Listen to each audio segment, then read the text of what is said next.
So it's good to see so many people on a Saturday afternoon. I don't mind telling you that we've done a bunch of great Saturday afternoon events at Cover to Cover, and they're not as well attended as our other, as the open mic is. So it's nice to see all of you here.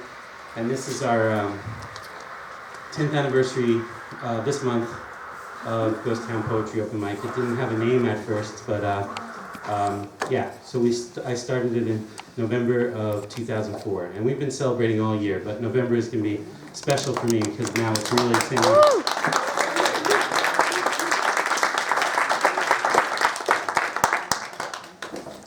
And I'm seeing already that I might want to turn that up. So thank you all for coming, and this time we're not gonna thank Mel for staying open late, but we will thank her for letting us in early, I guess.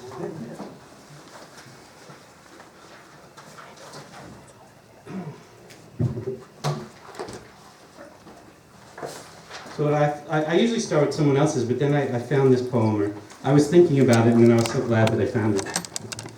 This was a poem that I wrote after the poets David Meltzer and Michael Rothenberg came. And I'm still pretty proud that we got them here, and we're trying to get David to come back in the spring, so we'll probably have some more information for you about that in the near future. We may need to do a little fundraising to get David here. Anyway, they made a really great impression on this community, and so I kind of wrote this poem for them and the community after they came through. Beware of definitions, a poem to be read with one hand. I declare the dawn of a new age of eternal silliness and mushrooms and punk rock banged out on an acoustic guitar. Should have been a pink acoustic guitar. That's for the people that have really been coming for a long time. Actively living, actively dying. Our profound scribblings connect the dots, arouse the senses, awaken the pink guitar strummer, there it is, in each of us, and make us forsake our day jobs. Get it down on a receipt or the inside of your hand if you must, and when you are exhausted at the end of a week spent toiling for the man, rest easy in the open, outstretched palm of your tribe. Step up to the mic. It is completely safe. We love you. It is okay to speak freely here. You have found us. Welcome.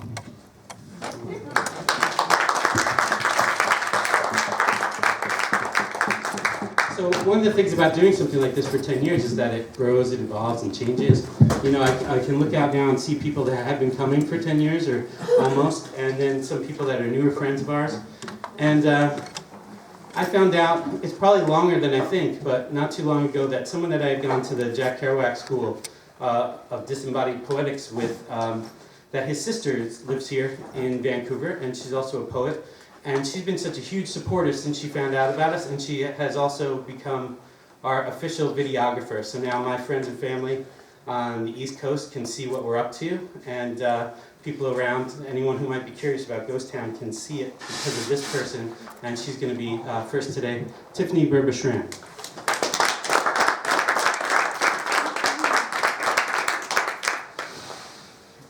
Thank you.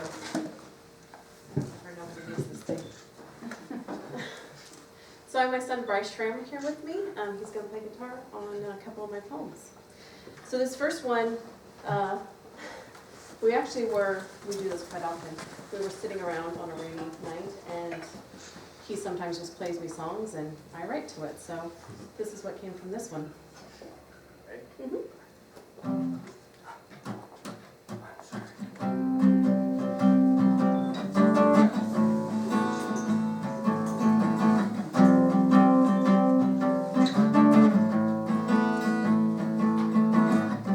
Raindrops fall softly against the window. I stare out at the puddles forming upon the ground. I observe the steam as it rises from the hot pavement. I watch as beads fall from leaves on trees. I imagine the birds flying round and round and round to bathe in the showers.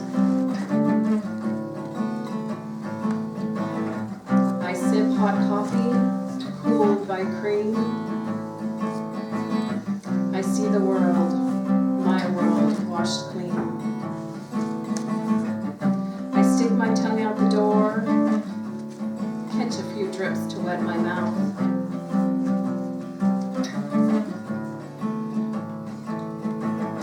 swallow the drops so I can be clean.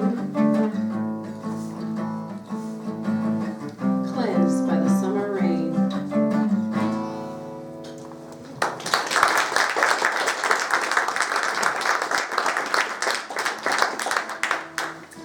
And this next poem is called Faded Denim.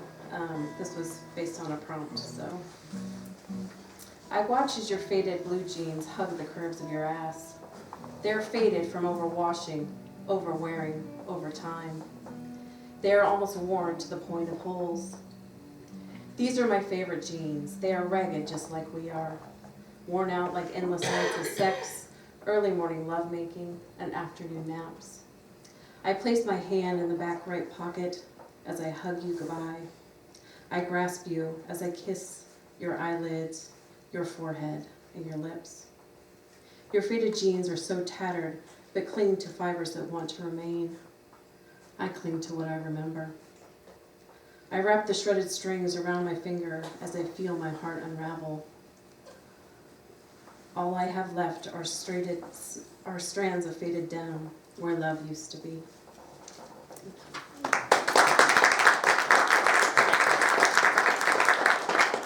And this was a poem. I did the postcard poetry in August, so this is just dated August 3rd. So.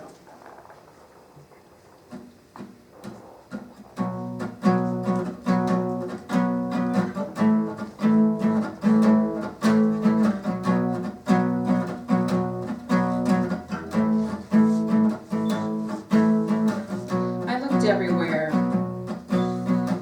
looked in places that seemed strange.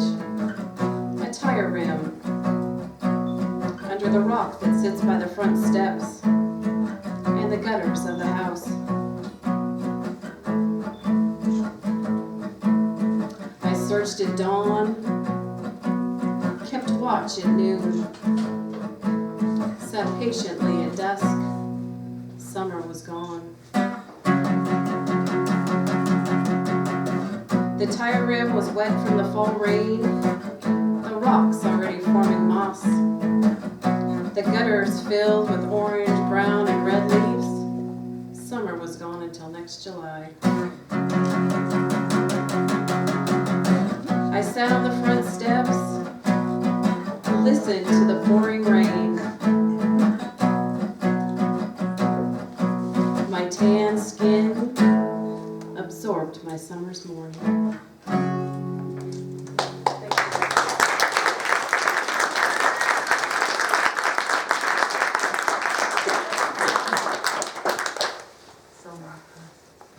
Okay, so this is my first time going to be performing here in front of everyone, people. Yeah, so I'm going to sing you guys two of my own songs that I wrote just on a rainy day, you know. So the first one is called I Don't Care. Yeah.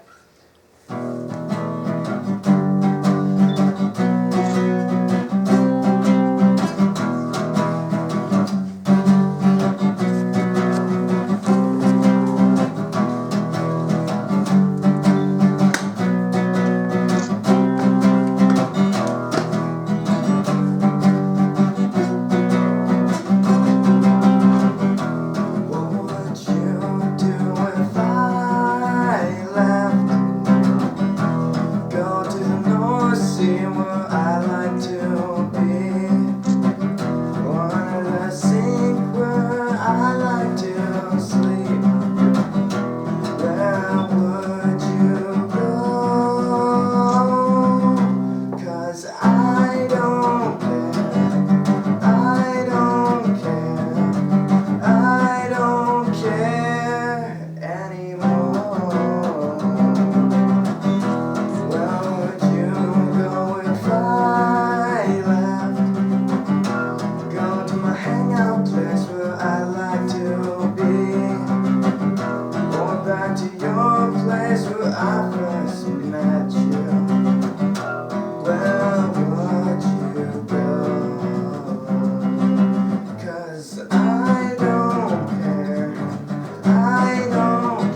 shaking a tad bit. Whew, first time performing.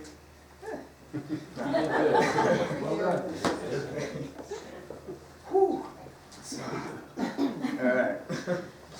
So, next song is called Sand. Just created this a few days ago, so yeah.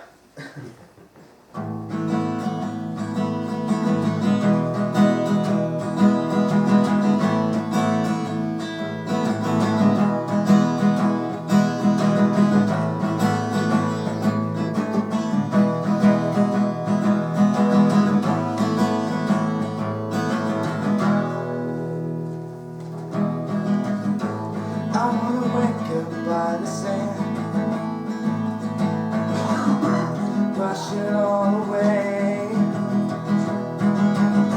Stand up and save the day. Send it all away. Before daybreak comes, tell me who you are. Before the day ends,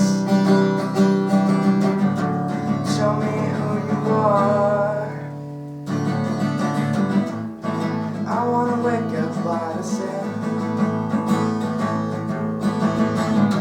brush it all away, turn up and save the day. I hope that's okay.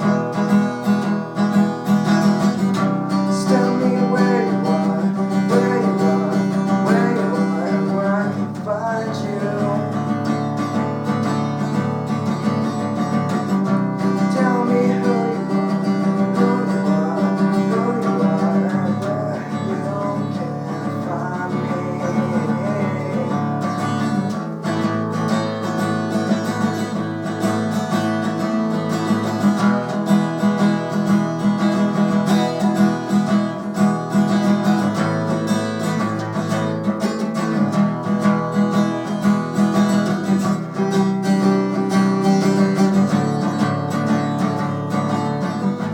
I wanna wake up by the sand, brush it all away, stand up and save the day, send it all away. Before the daybreak comes, come and find me. Before the day ends, tell me who you are.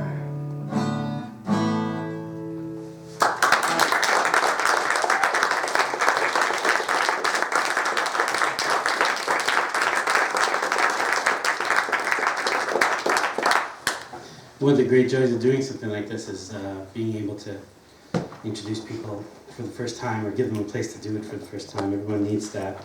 And to be able to say 10 years later, because the community has been this way, so I can say it without worrying about saying it, that if you come and your first time is at Ghost Town Poetry Open Mic, that it'll be a good experience. And that can only happen with the community's participation, but I say it all the time without, with complete confidence. So congratulations, I hope it was a good experience for you today. It was. Yeah. And when someone first gets to town, you head to especially if you're from far, far away, you head to the library, you head to the local bookstore. I headed to the Vancouver Library and to the earlier incarnation of this place. It was called So Many Books at the time. And there are friends that I met there that are still friends, that are still part of this poetry community, and that and one of them I'm going to marry this summer. And one of the, So you can find love. you can find love at the open mic, that's right. Or at your local library.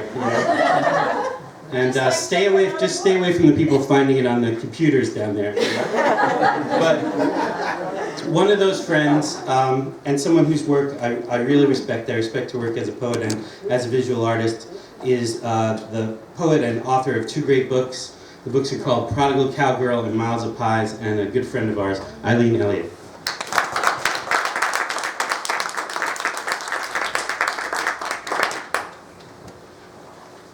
Happy birthday, isn't it great? I love birthdays, and I'm going to not do anything with poetry tonight. I'm going to do something that's the beginning of an exploration of something that I'm interested in a social consciousness, social justice kind of vein that I'm interested in. Those of you who know me know that I grew up in the Midwest, and that I have keen interest in what goes on in the people of the prairie.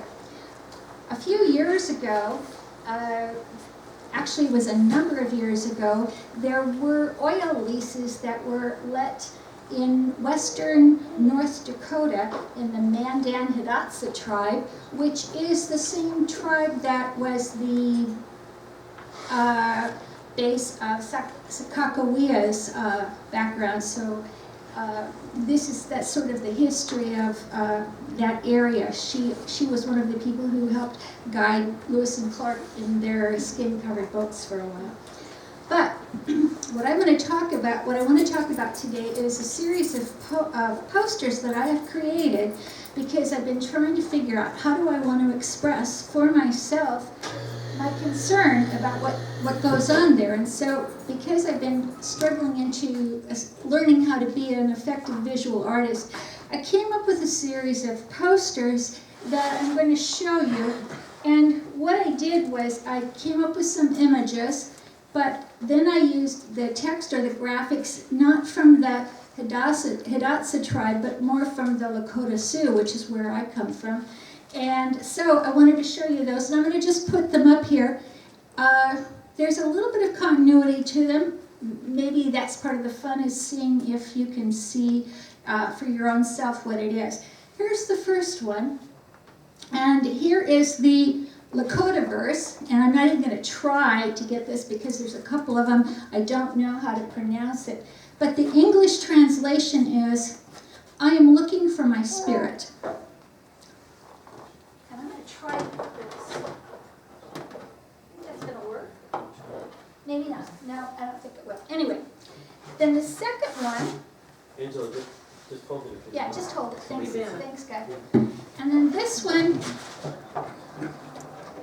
is one of the things that people are not necessarily aware of with regard to the fracking and the transportation of oil through the overland pipeline is what might be going on long-term with our aquifers. And the aquifer is, of course, the underground river that we all are very dependent upon.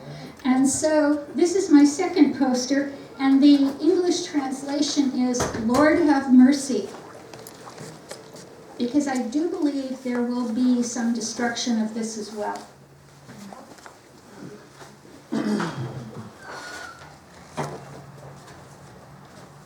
The third one, I think we all recognize this one. And the caption in English is, you don't listen. I'm going to have the whole audience. I only have two more. They need to be in order. No, there's really, and the thing is, all I'm really wanting to do is have us think about how we feel about this whole process, and maybe have you look up on the internet what's going on with the Williston Basin, what's going on with the community, what's going on with the distribution of lease money, etc. I think you'd find it very interesting. This one is, have patience.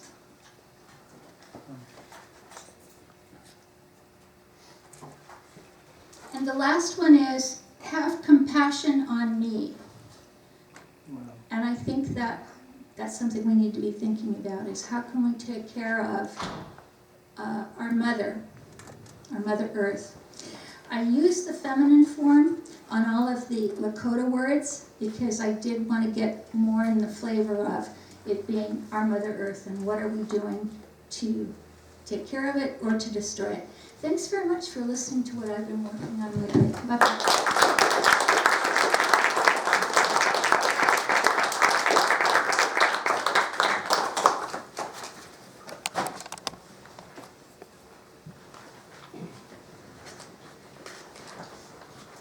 So one of the things that I learned from being a part of this community is that, and I can't really speak to what is happening in other communities right now, but all of the writers that I know, all the artists, the visual artists that I know in Vancouver are working in more than one medium.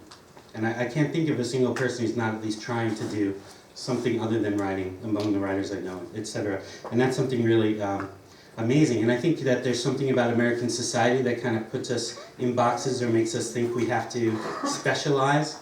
And there's a joy in trying different things and seeing what you can do in different areas. So Eileen is definitely an inspiration that way. And again, can't think of many people who are not trying at least one other thing. And this reading from the beginning has been all ages and uncensored, and I really believe in that, and I really believe that all you need to do is to post a all ages and uncensored reading to show that it could work, the sky wouldn't fall, the children wouldn't become prostitutes or start dealing drugs as a result of the poetry reading, and that has turned out to be true. I was right about all of it. And one of those people who's been coming since he was very small and so far has not begun a life of crime as far as I know, is my son, Angelo Luna.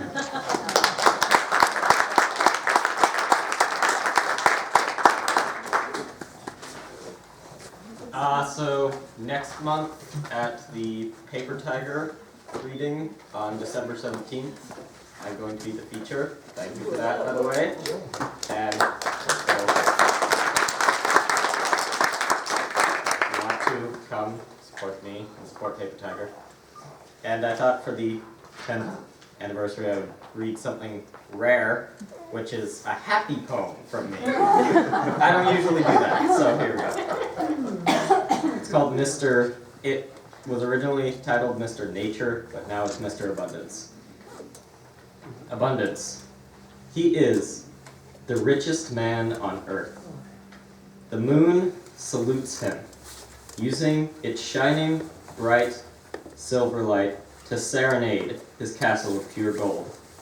The sun practically gives itself to him, powering everything in his castle, from a toaster to a tanning bed. The stars are his personal nightlight, so beautiful, shining in the sky, twinkling like the glass of wine he holds in his hand. Nature, it always cloaks him in peaceful green leaves. His friends are the glue that holds his life together. He lives in the woods, no house, no nothing. His castle is his mind. His toaster and the tanning bed is the sun. His wine is the grapes he finds in the forest that he squeezes himself. He is the richest man on earth because he only needs his friends, his mind, and his joy. He is abundance.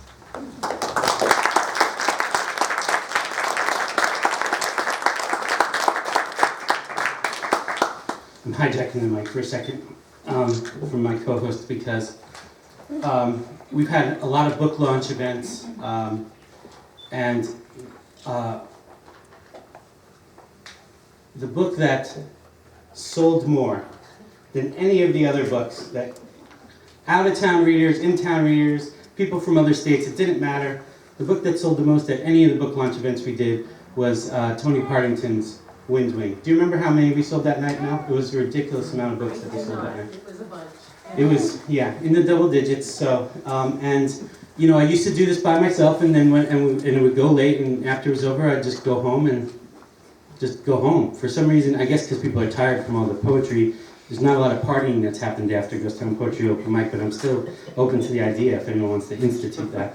But anyway, once Tony came into my life, I had someone to debrief with. I had all of the best ideas as far as how Ghost Town has improved over the last few years have come from her. And it's just really good to be able to bounce my ideas off her and kind of have someone else who's a witness to say, did that go okay? Should we do this differently? And all that kind of stuff. And of course, I also found my life partner, so that's a great thing. Here's Tony Partington.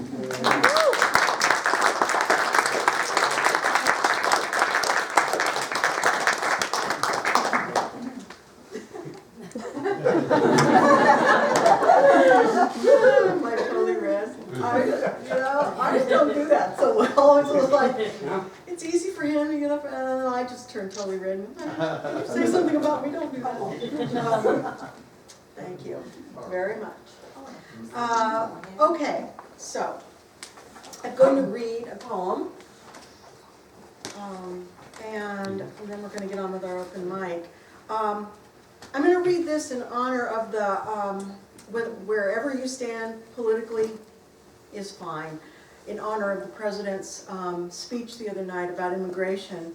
For those of you who I've talked to about this, I spent about 5 years of my career down on the Arizona-Mexico border, working both sides of the border and really trying to make a dent on the issue of poverty, mostly, and looking at helping to make change in getting more kids to school. And I saw a lot of tragedy during that time, and one of the things that was really, really hard for me was to experience the number of deaths every summer that would be in the desert. Women, men, and children, because that crossing is so treacherous, because the ability to find water and to survive in 125 degree heat is nearly impossible, and the journeys took place mostly in the summer months, and that's where we would see anywhere from 100 to 200 people in the course of 3 months that would pass. So this is a poem I wrote quite a while back, and I just want to read it in honor of some of those people. This is called Making a Life. 1. Grass. Mules trek up a dry riverbed, avoid La Migra and the desert heat. On their backs, not green, damp dichondra, blue fescue, or Kentucky cool. On their backs, hard, brown bricks, buds of sesamea, Oaxacan, Colombian. Prosper, seek the brass ring. These mules cost $50. Pack it in on their backs for backyard barbecues on summer lawns where sprinklers feed the grass and no one confuses the two. 2. Rosalinda. There is no place for mother to go. Her stories mix with diesel fumes in hiss of air brakes and dust. She is like mesquite thorns, black by age, stuck in the desert by fate. Her son is lost, roams dry riverbeds and howls. His babes rest at her side. Shh. Do not weep. There is a place where grapes are picked by hardened hands. Her stories are told along rows of vines, now ripened by the same hot sun that dried her boy's final tears. 3. In the kitchen, behind the swinging door on the other side of the world, curse words in Spanish mingle with salt and grease and sweat. Over the sink, chapped hands work hard to scrub a way to liberty. Over the stove, singed brows watch beans swim in lard and ambition. Over the bar, light illuminates women with long hair and longer nails. Over the bottle, men eye the women and the limes. Over the phone, words of relief. Salud. La migra no viene esta noche. Cheers. La migra won't be coming tonight.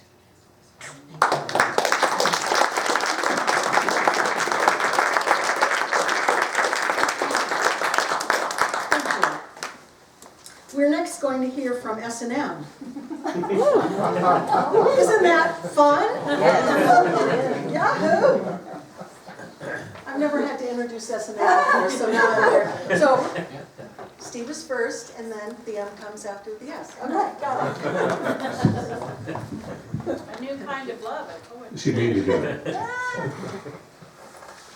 I haven't done this for a while, so I brought two because it's been my bird.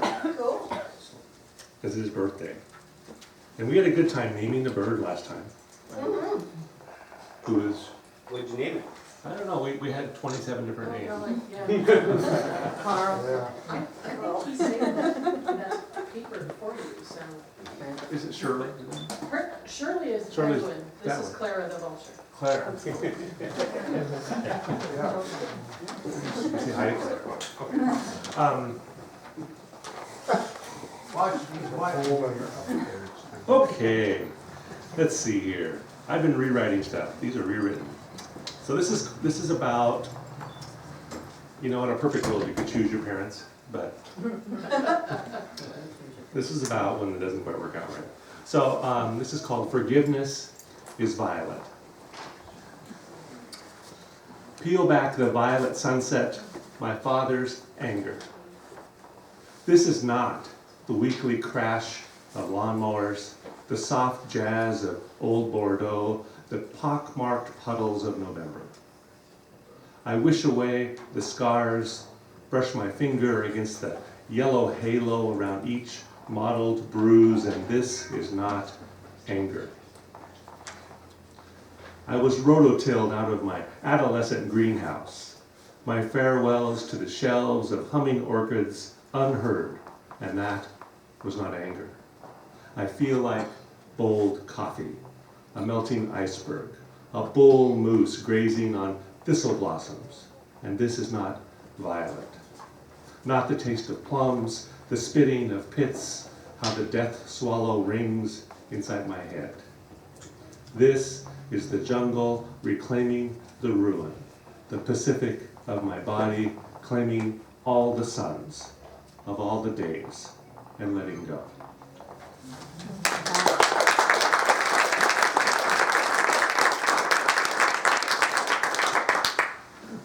Is a dog poem. Elegy for a Labrador. Sam was a run of the litter, but his whole body wagged, his kind eyes told us he never noticed. Sam was my childhood, my exuberant 11th birthday, and that day I turned 21 and he was gone. He was my understanding of territorial when he claimed my bed, of sheepishness the day I hosed him off the neighbor's Springer. Yes, a dog can be sheepish.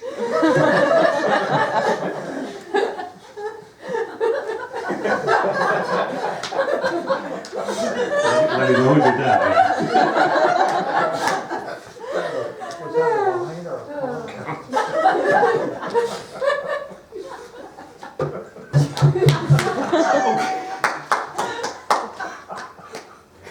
You have to leave now. How dare you?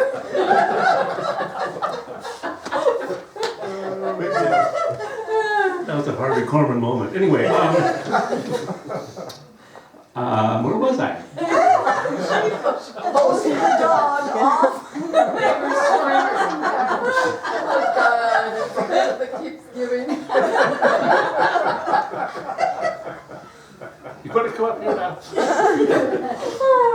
We're going to take a break now? Okay. He was independence. One bark to be let in the house, another for food.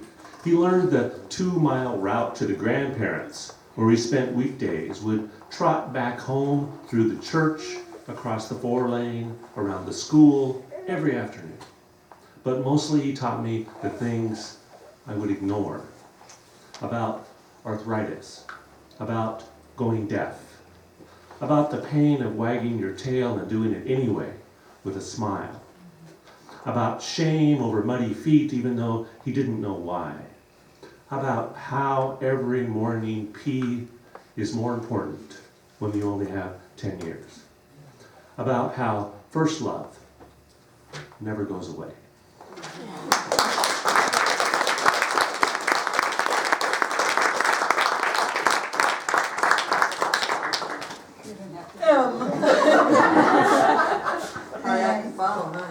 think this thing is uncensored. You've been in real trouble. Happy birthday to Ghost Town Poetry, and thank you to Mel for everything she's done for us all over the years. It's my birthday on Monday, and so Happy birthday. You're going to be 30? it's kidding. Very good. $10 will be later.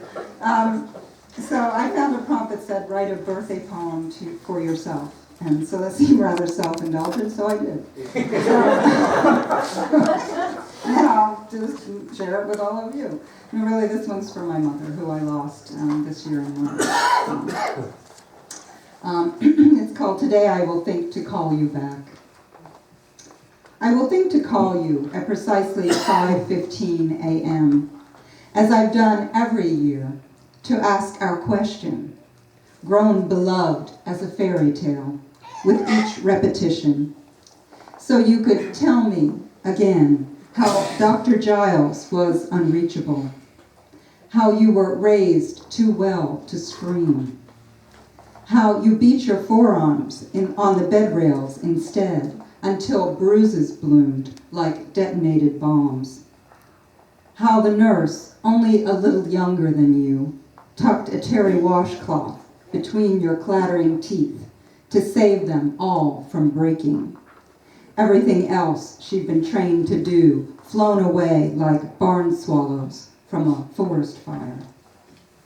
How the mother-in-law, who would not call you anything but that girl in Russian, commandeered the room, quieted your arms, cooled them with ice from a pink plastic pitcher, and wept. How there was no time for delicacies for anyone but my father, downstairs in the cafeteria, making good on his belief in starving a fever, feeding a panic. How a resident sliced your perineum like red velvet cake because I refused to join the party without an engraved invitation. How he reached in as though you were a dairy cow, and farther than any man should, to keep me from falling ass-long into a head-first world. How you gulped the ether like sweet vermouth you drank only on special occasions. How, as if caught red-handed, you woke at 5:15, finally and fully to the self this life insisted you become. How you really shouldn't be telling me all this. That it's probably the reason I chose not to have children.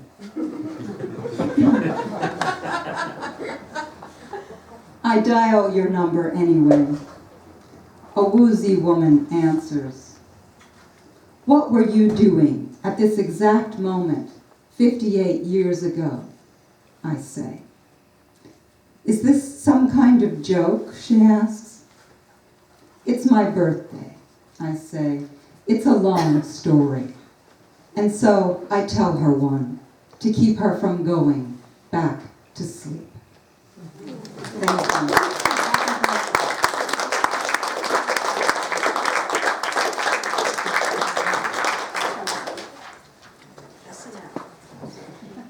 I want to thank them both for filling in for us and doing a great job. It's not often that we are out of town at the same time. Either bad planning or karma or whatever it was, but Stephen Constance stepped in and said it was a great night, and I believe that it absolutely must have been. So thank you so much for doing that. We appreciate it. We are going to hear next from Lydia Montana. Lydia?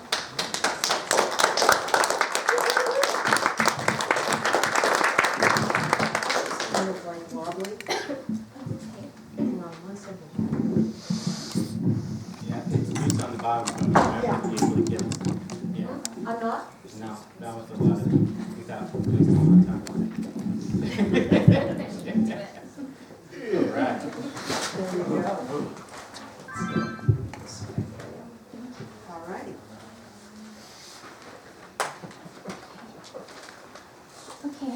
2 poems to share.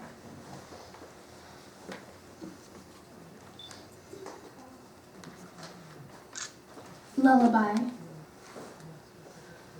Someday we'll lie down together and the vibrations will clue us in that we're still driving dark, windows cracked, open, just so. Rain can kiss our faces as deliberately as we desire to kiss the rain back, as we could if the only law of the world was delight. You thought I was going to say, as deliberately as we desire to kiss each other, didn't you? No need to confess, beloved. Can I call you that, even though you'll never be in any story we recite? No need to confess. If we break down, I'll take the hike all alone and won't expect you to wait for me to get back. Not your body or mine can disobey the covenant of motion, though we can always choose to close our eyes and pretend. But we know we're meant for the road only long enough and no more. Look, while we still can, let's press down every lock we feel and open wide the windows till we convince each other freedom and safety, our blood kin after all. We'll say all we're doing is going home. Listen while the rain has its way. Let's keep driving far along, far enough. We can't resist that sweet urge to close our eyes all the way. And the road? Well, beloved, we won't need it where we're going, will we?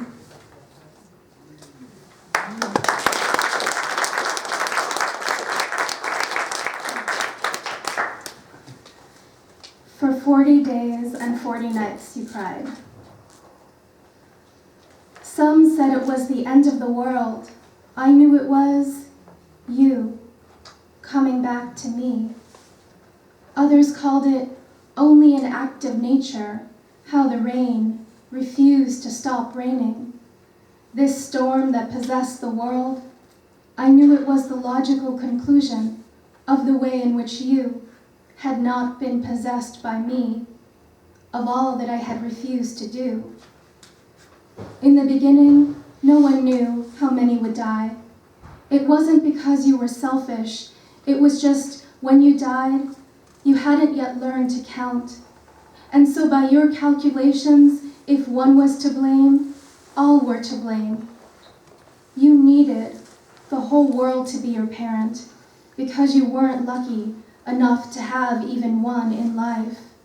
You who were an imperfect offering to the heart of the winter, a plaything for the winter to color, as blue as it wanted. So you wanted each person on the earth to mother you. It wasn't that you were greedy. You thought of it as a kind of backup plan, knowing that while one person may escape taking responsibility, raise the stakes to include the whole of the human race, and soon enough, they'll learn to take possession of all that makes them. We did learn, eventually. We made offerings to you, but you were not pleased till we offered up to you the count of body for body, each tear you cried, for all the short days of your human life. And then, body for body, the count of all the tears of 40 days and 40 nights. The time it took us to accept how soon a murdered child can sometimes grow into a god.